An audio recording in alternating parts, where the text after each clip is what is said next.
करके सोचेंगे ये भी इसमें शामिल है, आपको भी लपेटेंगे उसमें। तो थोड़ा बाबा मैंने बचपन में बहुत धनुहा तोड़ डाला और कभी कोई क्रोध नहीं और बहुत धनुही तोड़े लड़काई कबहू ना सृष्टि गोसाई, ये धन पर ममता के हेतु सुन रिसाए कान भृत कुल के। बोले तुम ये धनुही बता रहे हो मेरे इस चीज को, कोई आपकी विशेष चीज हो कोई और उसको आप कोई तिनका बताने लगे तो क्रोध तो आता ही है। इनको अच्छा नहीं लगा और क्रोध का आर पार नहीं रहा। संत जन कभी क्रोध नहीं करते हैं, क्रोध यहाँ भगवान की माया दिला रही है। तो जो कुछ होता है मेरे राम कराते हैं, कभी अपने आप नहीं होता। बाबा गोस्वामी ने कहा है कि राम कीन चाहे से होई, करे अन्यथा अस नहीं कोई। बिना उनके अडर के हम एक तिनका काम नहीं कर सकते। अगर कोई बात हुआ उसमें भी कुछ भलाई होती है। इसलिए बिल्कुल मैं तो कथा में बात बार बोलता हूँ, सहजता अगर आपके जीवन में रहेगी तो राम कथा समझो आपके जीवन में आने लगी है। बाकी क्रोध गुस्सा तो सबको थोड़ा बहुत आता है। इसके कई कारण है, जिसमें एक कारण है आहार। जैसे हम आहार करते हैं वैसे विचार और क्रोध जल्दी परिवर्तित होता है। इसलिए खान पान अगर आपका सही रहेगा तो क्रोध भी कम हो जाएगा। यहाँ पर काफी कहीं सुनो भाई, ये देखो हम लोग जब पढ़ते थे तो 8वीं में गद्य संकलन में पूरा परशुराम कृष्ण संवाद है, इसलिए रामायण को देखने जरूरत नहीं, हमको सारा तो एक कंठ आता है। सारी चौपाई अगर बोलूंगा समझ ज्यादा लगे, मैं आपको अर्थ ही बताते चलो। भागवत रामायण कहते हैं वो फल है जिसमें गुठली ही नहीं। आम खाते हो तो इसमें गुठली निकाल के फेंकना पड़ता है, अंगूर में गुठली नहीं होती है। तो समझो आप आज अंगूर खा रहे हो, पानी में डिप करो आगे सीधे गटक, तो भगवान की कथा उतार लो जीवन में। इन दोनों में बहुत ही कनेक्शन हुई है। एक महात्मा से महापुरुष से हमें कैसी वार्तालाप करना चाहिए। इधर लक्ष्मण जी जो है बहस कर रहे हैं और राम जी मामला को शांत कर रहे हैं। सहजता और शांतता दोनों इस बात पे है। अब आगे की चौपाई में कहते हैं बिहस लखन बोले मृदुबानी। फिर दोबारा लक्ष्मण जी जो है हंस करके बोलते हैं, अहो मुनीष महाभटमानी, तुम बहुत ही ज्ञानी हो, बहुत ही बलवान हो, लेकिन मेरी बात तो सुनो। तुमने बार बार कहा कि इस संसार में क्षत्रियों को विहीन कर दिया। 21 बार देखो, एक बात आपने सुना होगा कथा ना हो तुम दोबारा, 21 बार धरती पर क्षत्रियों से विहीन किए हैं परशुराम। क्यों? कथा इसकी पीछे से काफी, हम आपको 2-4 शब्द में बताऊंगा। एक गौ माता थी, दैनंदिनी इनका नाम था। इनको प्राप्त थी विश्वामित्र जी को, परशुराम जी। इनके आश्रम पे कोई भी व्यक्ति आ जाए, जितना भोजन चाहिए इतना चाहिए, ध्यान रखे बैठते थे, उतने थाली करके पहुंच जाते थे। तो एक बार जो है एक राजा आए, तो राजा का नाम थोड़ा ध्यान में नहीं आ रहा है। उन्होंने कहा कि हम बहुत थक के आया हूँ, चल के आए थे, घूम प्यास लगी थी, तो चलो महात्मा जी के पास रुक जाए। किसी को युद्ध में गए हुए थे, तो वहां पर जब बैठे तो जल पान मांगे कि जल पी ले। महात्मा जी के और क्या मिलता है, लेकिन महात्मा जी ने ध्यान करके बैठा, जितने राजा थे सबके लिए नाश्ता भोजन सब विधिवत पकवान बन के 1 मिनट के अंदर आ गया। ये सब खाए, बड़ा अच्छा लगा और खुश हुए। लेकिन सोचे ये तो चीज हमारे पास होना चाहिए, साधु के पास क्या मिला। तो सुबह में हुआ तो बोले महाराज जी ये गैया हमको दे दो। कहा है महाराज जी हमको बहुत जब कोई संत से प्राप्त हुई है, ये तो हमारे पास रहने दो, कोई अतिथि आएगा तो सत्कार हम कैसे करूंगा। बोले नहीं आपको देना पड़ेगा। तो क्षत्रिय थे, क्षत्रिय बहुत जिद्दी होते हैं। इस कथा से हम ये बात समझ लें कि कहाँ पर किसकी गलती है। बहुत कहा, लेकिन जो है इनके पिता का नाम, परशुराम के पिता का नाम था जमदग्नि। जमदग्नि के पास में थे और जब ये देने को मना कर दिए तो राजा के और सिपाही थे उनको मारने लगे और जान से मारने को सोचे। उसने आवाज दिया परशुराम। परशुराम कहीं गया हुआ था जंगल में कुछ कार्य से, उसने आवाज सुना आया, तब तक ये उसको जान से मार करके गाय को लेकर चले।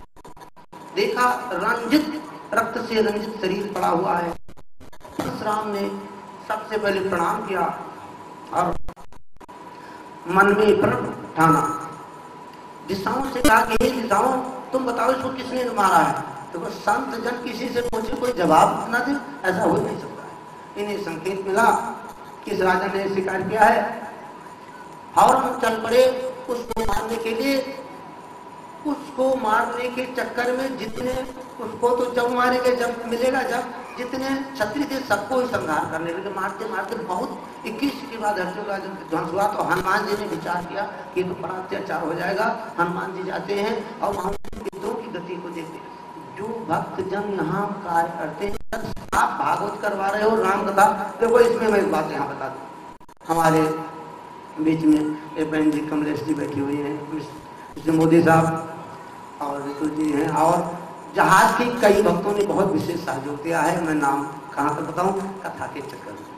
और आप जितने हमारे डिफेंस बिहार सब भक्तों ने सहयोग दिया है। कहते हैं गाड़ी का इंजन तो बनना पड़ता है, तो जब कोई इंजन बनेगा तो डिब्बे जोड़ते चले जाते हैं।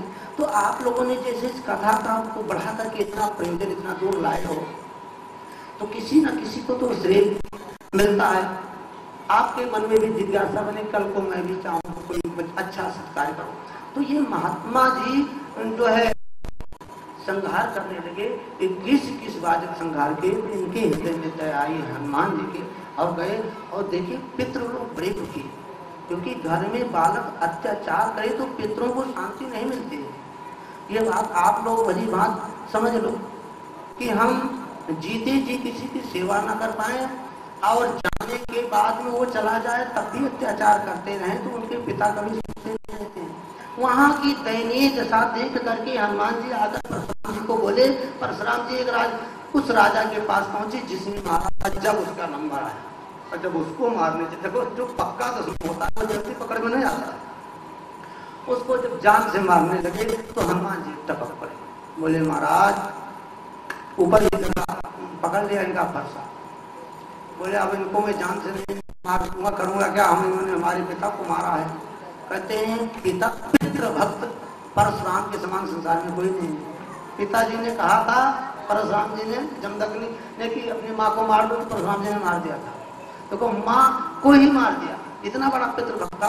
तो पिता के ना रहने पर तो क्षत्रियों को मार रहा था, तो इसका स्वाभाविक क्रोध था। कुछ अपराधी ना हो उनको भी मारे।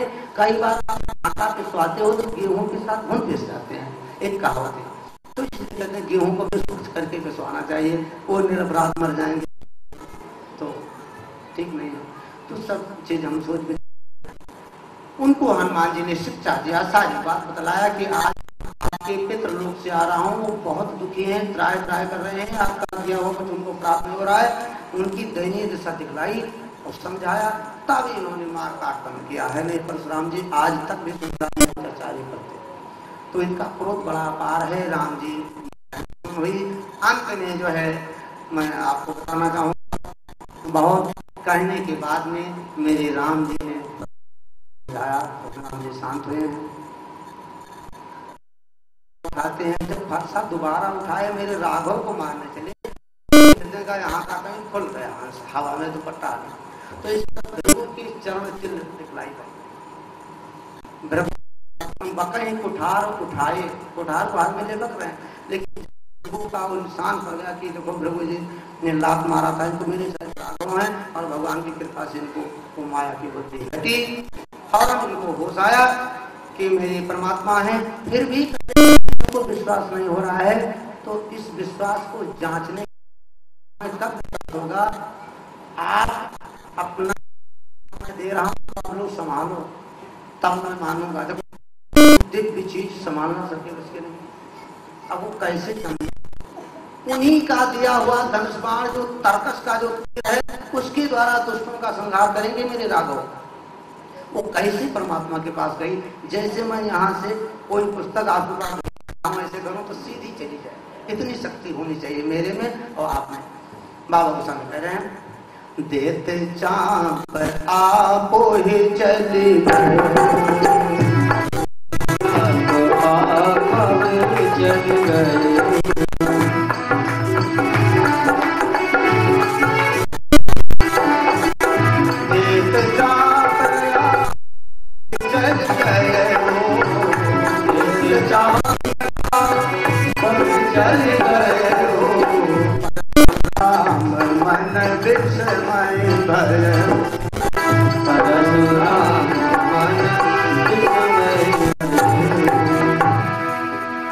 जैसे उन्होंने इशारा किया, पहले वो जो है सीधा चला गया उनके पास। परशुराम लक्ष्मण जी 2.5 घंटे की कथा है। इस कथा में आपको यहाँ संक्षिप्त किया हूँ, जरूर सारी चौपाइयों का दर्शन तो नहीं खास। नवा पारायण रामायण जो होती है इसीलिए कि 9 दिन तक राम कथा होती है। क्यों होती है? श्रीमद् भागवत 7 ही दिन होता है, तो भागवत से और राम की कथा ज्यादा दिन होती है। कुछ परिवर्तन तो आपको लग रहा होगा, अर्थात सुनने के बाद लगेगा, या इसका भी कुछ कारण है, वो भी होगा, टाइम तो बता दूंगा मैं आगे। तो नवा पारायण रामचरितमानस को 9 दिन की कथा सुनने का श्रुति का फल विशाल है। लेकिन यहाँ अब मैं प्रसंग में ही मेरे राघव को प्रणाम करते हैं। देखो, जब धनुष चला गया इनको पता है मेरे परमात्मा है, तो यहाँ पर परशुराम जी ने एक वंदना किया है।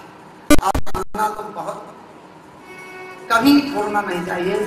सीता जी ने वंदना किया था माता पार्वती को, 2-4 लाइन का दर्शन कराते जरूर। कहते रामायण की कुछ चौपाइयां मंत्र हैं, अगर इन मंत्र को हम जीवन में उतारते चले ना तो किसी प्रकार की कोई नहीं। अब भगवान राम को परशुराम जी वंदना तपस्या करने जा रहे हैं।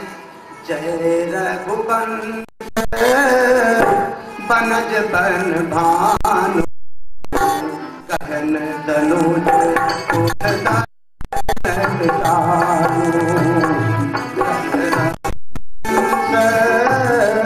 बनज बन भानु गहन तनुज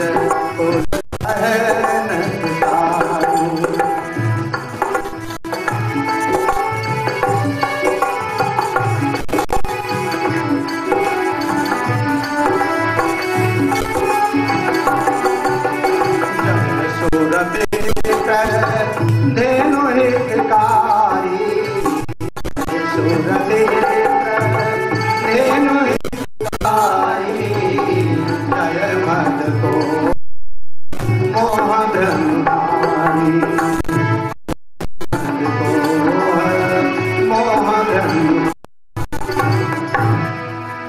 क्रोध काम मोह लोभ सबको दूर करने वाले परमात्मा मैं आपको नमस्कार करता हूं। ऐसा कहते हुए परशुराम जी जंगल चले गए तपस्या करने। परशुराम जी जब हार करके यहाँ से गए तब देवता धीरे धीरे जितने राजा आए हुए थे धनुष तोड़ने के लिए इंतजार में थे कि लड़ाई में मैं अपना काम करूंगा, सबको ढूंढ के धीरे धीरे चलने लगे। जो कुटिल व्यक्ति होते हैं, किसी का कार्य बनता है तो वहां अगर उनकी बस नहीं चलती तो धीरे से वो खिसक जाते। देखो इधर चले गए हैं। अब मेरे परमात्मा राघव श्री राम जी राम जी कहते हैं, राजा जनक जी कह रहे हैं राजा जनक जी से कि हे राजन, अब एक तरह का विवाह तो हो चुका है धनुष तोड़ने पे ही, क्योंकि जयमाल होता है तो आधा काम हो जाता है। फिर पंडित जी लोक रीति टेम्परेरी कराते हैं, लेकिन मैं सोचता हूँ लोक रीति विरोध हो। भगवान का विवाह, राम विवाह अगहन के महीने में शुक्ल पक्ष की पंचमी को आता है। ये बड़ी ही मुख्य तिथि है। इस तिथि में विवाह जो कई बार संयोग किसी का होता है, कुछ लोग डर के मारे नहीं करते। विवाह के बाद इनको गृहस्थ का सुख नहीं मिला है। परमात्मा ने दिखलाया है कि अवस्था में साधना करना चाहिए, शायद इसलिए करना पड़ा। अर्थात युवा अवस्था में किसी की मदद करना चाहिए। जब 14 साल घर में रहे थे, बुढ़ा जाते तब क्या राम को मानने जाते, क्या करते, शायद ऐसा भी हो सकता था। या मर्यादा में रह करके जो पहले का विधान बना हुआ था उसको पूर्ण करना था। एक जंगल था जिसको दंडकारण्य कहते, घास फूस ही नहीं जमती थी। किसी का खराब था कि जंगल करना हो तो दंडक वन पुण्य पावन की मिटाई, संत की करना था, उसको पवित्र करना था, उस रास्ते में जाकर उसका भी कल्याण करना था। तो शादी विवाह जरूर हो गया, लेकिन वो काम करना था एकदम से अपने में रंग ना जाए, दूसरे का भी ख्याल करें। वो ख्याल तब होगा जब आपके शरीर में बल होगा, काम होगा। इसलिए काम किया जाता है तो ज्यादा देर नहीं बैठ पाएंगे। तो आपकी अवस्था जो सत्संग है उसी में हमें भजन और यजन पूजन जब तक कर लेना चाहिए। तो आज मेरी परमात्मा कि पिताजी को सूचित करने की जनक जी से आग्रह करते हैं। विश्वामित्र जी और राजा जनक जी एक यहाँ पत्र लिखवा करके और अयोध्या भेजते हैं। दूत अवध को कठवा हो जाती। राजा कोई ऐसा खास सेवक भेजो अयोध्या में भी यहाँ का सारा हाल कहे और राजा दशरथ को सबको पूरा बारात में यहाँ करो, तब विधिवत विवाह हो। ये नहीं कि आप अकेले जाओ लड़के को घोड़े को बैठा के शादी कर लाओ, कुछ लोग कर लाते हैं चुपचाप, लेकिन शादी चुपचाप नहीं करना चाहिए। इसके दो कारण हैं। एक तो आजकल की रीति के अनुसार पहले आपको बता दूं, दूसरी बात आप शायद जानते हो या मैं ही बता दूंगा। कई बार तो अगर उसका कोई रिपोर्ट आपके पास नहीं है तो कल को दोनों मेरे साथ इसके साथ शादी ही नहीं हुई तो इसलिए काफी बराती रहेंगे तो पहले हाँ मेरे साथ में ऐसा हुआ।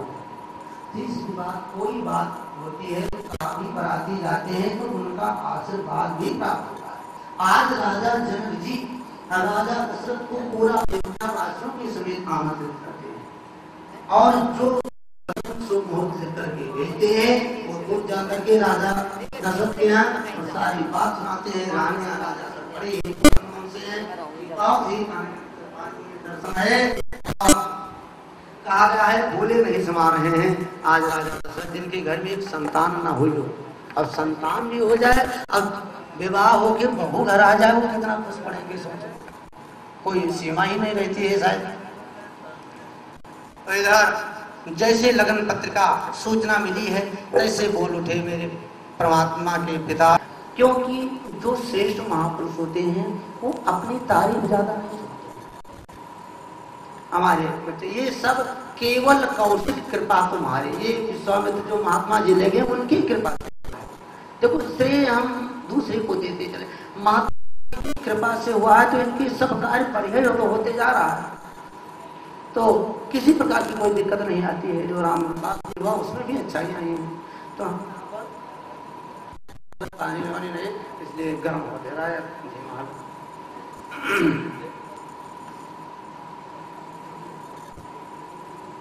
भगवान मेरी परमात्मा का शुभ अवसर और शुभ घड़ियों में उनके विवाह का दिन निर्धारित किया गया। इधर कहा गया कि शुभ लगन निकालो। मेरे स्वामी जी कहते हैं आप लगन निकालने कोई जरूरत नहीं है, क्योंकि एक बार लगन बहुत ज्यादा लंबा निकाला जाता है। जब मन में प्रफुल्लता हो, खुशी हो, तभी लगन निकाल देना चाहिए। लेकिन भगवान की कृपा से वो शुभ दिन आ गया, अगहन का महीना जिसको माघ, उसमें ना ज्यादा ठंडी होती है ना। बच्चे का विवाह इस महीने में किया जाता है नवंबर, अक्टूबर में साये नहीं होते हैं, नवंबर में अगहन का महीना आ जाता है। नवंबर दिसंबर में उसे विवाह करना चाहिए। कुछ लोग जो महीना चल रहा है वैशाख इसमें भी करते हैं, मई के महीने में भी। बाकी जब पंडित जी बतलाते हैं, क्योंकि ब्राह्मण जो है सर्वे सर्वा माने गए कई, उनकी ब्राह्म वाक्य जनार्दनम, वो जो कहते हैं बड़ी भारी है, अपने मर्जी से ना करें, इतना मेरे कहने से आप लोग ध्यान रखें। कहत चले पहरी पटनाना, हरस चले कहे कहे दिशाना।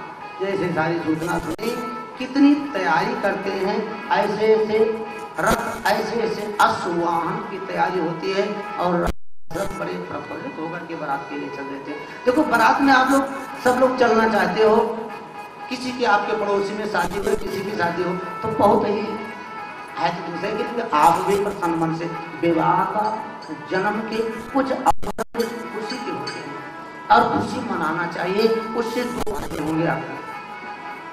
जिस लड़की के विवाह में कोई लड़की बड़ी हो रही हो, हर बात को मैं हर चलाते चलूंगा, टाइम कैसे लग जाए।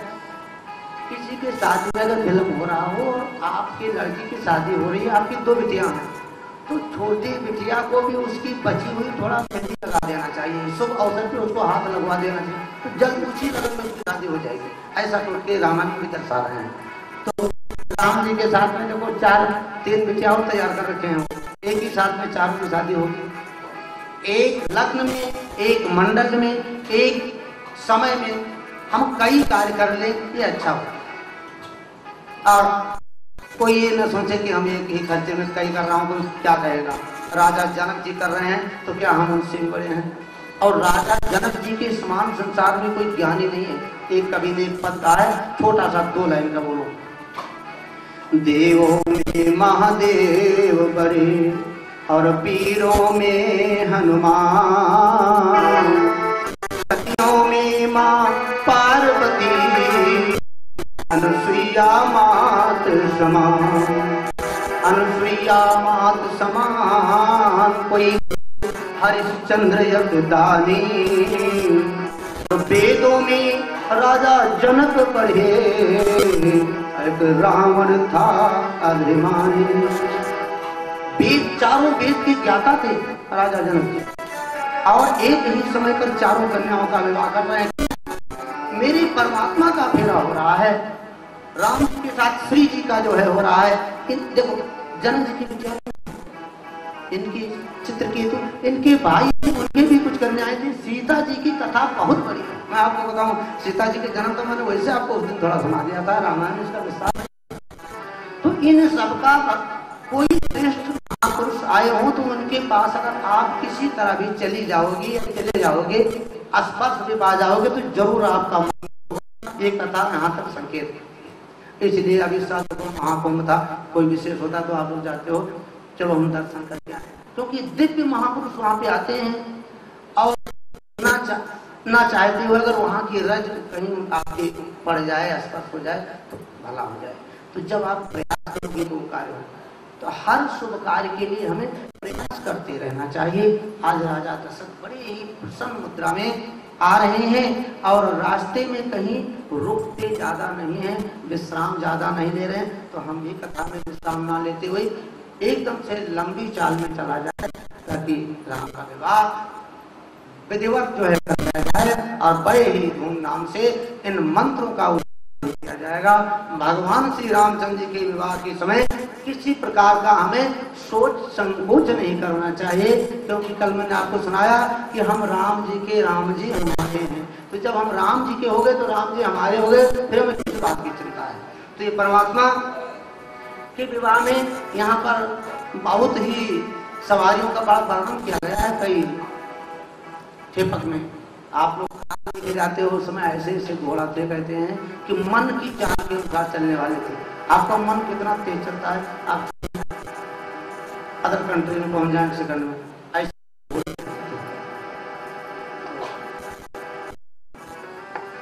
रथ सारथी विचित्र बनाए, ध्वज पताके मन भूषण छाए, बांधी बिरद वीर रणगाढ़ी, निकिस भय पुर बाहर ठाड़े। तरह के विचित्र जो है वाहन लेकर के परमात्मा के जो है विवाह में चल पड़ते हैं और वहां पर पहुंच रहे हैं। राजा जनक जी के यहाँ जब राजा जनक जी के निकट पहुंच जाते हैं, बिल्कुल खबर मिल जाती है कि आ चुके हैं। तो देखो जगत जननी जगदम्बा, कन्या चाहिए तो सब कुछ कर सकती है, अगर वो सती है, सुंदर सती है। सीता जी ने मन में विचार किया कि मेरे ससुर जी मेरे अवध से इतनी दूर आ रहे हैं तो कुछ इनकी सेवा मैं करूं। खुद सेवा करने नहीं गई। जो श्री हैं अष्ट सिद्धि नवनिधि की सिद्धि हैं, उन्होंने सिद्धियों को भेज दिया। ऐसी जाती हैं उनकी अनुकूल सब स्वागत में खड़ी हुई हैं, अनगिनत। तो व्यक्ति को जो चीज की आवश्यकता है वही उनको प्राप्त हो रही है। आपको बैठना लेटना तो आपके लिए बढ़िया गद्दे लगे हैं, आपको भगवान खाने की लिए चीज प्राप्त हो रही है। ये सीता जी की कृपा। ये बात कोई समझ नहीं पाया, मेरी परमात्मा ने जाना कि देखो सीता जी ने कितना मान सम्मान किया। पर भगवान बड़े प्रसन्न हुए हैं। कोई पत्नी श्रेष्ठ कार्य करे तो उसके पति को वहां पर थोड़ा प्रशंसा कर देना चाहिए। है मैंने उससे उत्साह आ जाता है। बहुत बढ़िया भोजन बना करके आपने परोसा, वो कहते पहाड़ भोजन है तो आप अगले दिन और बढ़िया बना सकते हो। लेकिन आता है मैंने सोचती है कि इसकी प्रशंसा करें, वो कुछ बोलते नहीं है और अगर हल्का सा कोई उसमें कमी है तो फौरन उसको बता देते। तो हम अच्छाई का भी प्रशंसा कभी कभार पहले बाबा गोस्वामी जी भी करवा रहे हैं यहाँ पर। तो इस प्रकार जो है सिद्धियां सेवा में लगी हुई हैं और राजा दशरथ जी सारी बारात को लेकर के राजा जनक जी के हैं, प्रस्थान किए हैं। सब ब्रह्मानंद मगन हैं और बहुत ही प्रसन्न हैं। ग्रह तिथि नकत जोग वर बारू लगन शोध विद कीन विचारो। ग्रह तिथि लगन योग 27 होते हैं और नक्षत्र भी 27 होते हैं। इन सबकी शोधन किया गया है। ना योग जोगे न लगने तिथि वार सर्वान हरान को क्या। कुछ नक्षत्र ऐसे होते हैं जिसमें लगन तिथि और योग नक्षत्र की कोई आवश्यकता नहीं होती। सब अनुकूल करके विधि ब्रह्मा जी विधाता जो वो आज फेरा का समय बता रहे हैं और आप लोगों की शादियां फेरा तो हम लोग निकालते हैं। इधर समय बीता और देवर्षि नारद जी वो भी इस विवाह में शामिल होते हैं। सब जगह पहुंचते हैं, आप जानते हो। बहुत प्रसन्नता का समय है। कथा बड़ी ही हर्ष है। हर्ष जब मन में आता है, जीवन में आता है, तो ये बात आप जरूर जाने, शुभ संकेत करता है। भगवान की कथा सब है, लेकिन जब राम वनवास होता है तो उस समय हर व्यक्ति के मन में थोड़ा दुख होता है। राम अपनी मर्जी से जा रहे हैं, लेकिन हम लोग राम का विवाह की कथा आप सुन रहे हो तो आप सोच रहे होंगे कि हमारे भी लड़के का विवाह इसी प्रकार होता तो बड़ा अच्छा था। जो जिनके घर में लड़का है, जिनके घर में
उदियारी भगवान